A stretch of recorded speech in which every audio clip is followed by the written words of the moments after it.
আসসালামু আলাইকুম বোনেরা, কেমন আছেন? আশা করি ভালো আছেন। আলহামদুলিল্লাহ আমিও ভালো আছি। আজ পাঙ্গাস মাছের দুপুরাজু রান্না করব। আর রান্না করার জন্য পেঁয়াজ কুচি করে নিয়েছি, কাঁচামরিচ, ধনিয়া পাতা কুচি করে নিয়েছি। কিভাবে রান্না করবো আপনাদের সাথে শেয়ার করতেছি। কড়াইটা গরম হয়ে গেছে, তেলটা দিয়ে দিচ্ছি। বেশি তেল দেব না, পাঙ্গাস মাছে অনেক তেল উঠে তো।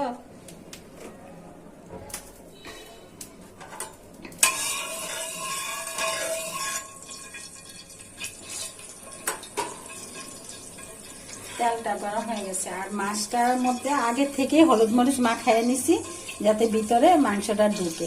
এখন মাছটা ভেজে নিব। আর এই পাঙ্গাস মাছটা আমার বড় ছেলে বেশি পছন্দ করে, ওর পছন্দের মাছ।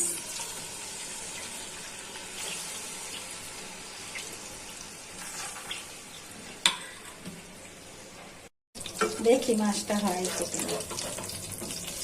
ও কি সুন্দর ভাবে লাল টকটকে হলুদ মরিচ দিয়ে দিচ্ছি, তার জন্য।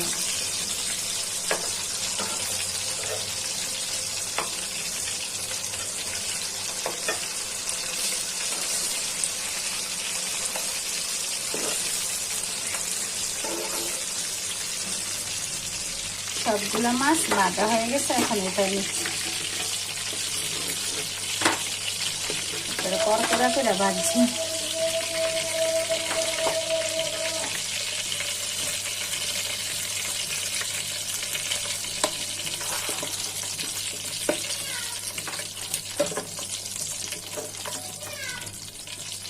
কুচি করা পেঁয়াজ গুলা দিয়ে দিচ্ছি। পেঁয়াজু করবো তো, পেঁয়াজু ভুনা করবো, তার জন্য বেশি করে পেঁয়াজ কুচি দিচ্ছি। এখন পেঁয়াজ গুলা বাটা হয়ে গেছে।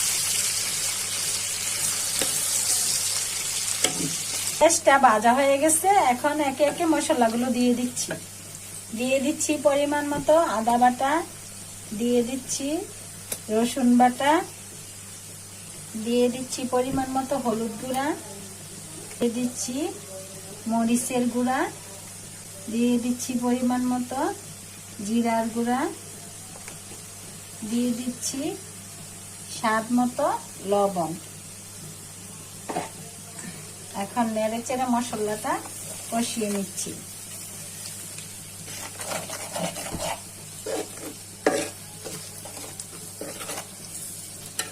মশলাটা কষানো হয়ে যায়। মশলাটা ভালো মতো কষানো হয়ে গেছে, হালকা একটু ঝোল দিয়ে দিচ্ছি।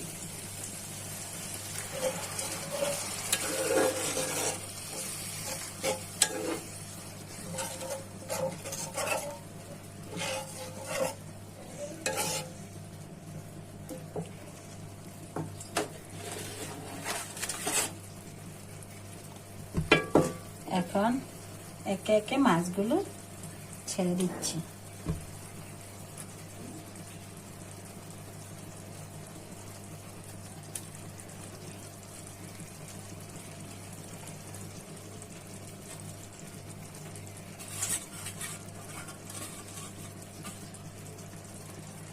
এখন হয়ে যাক মাছটা।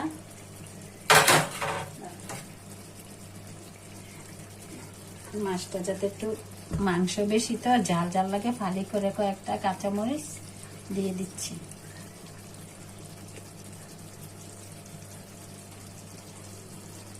বোনেরা দেখুন কি সুন্দর এই যে বোনাটা হয়েছে, ঝুলটা টেনে গেছে, এই যে মাখা মাখা। আর এই মাছের মধ্যে তো অনেক তেল তেল উঠছে অনেক।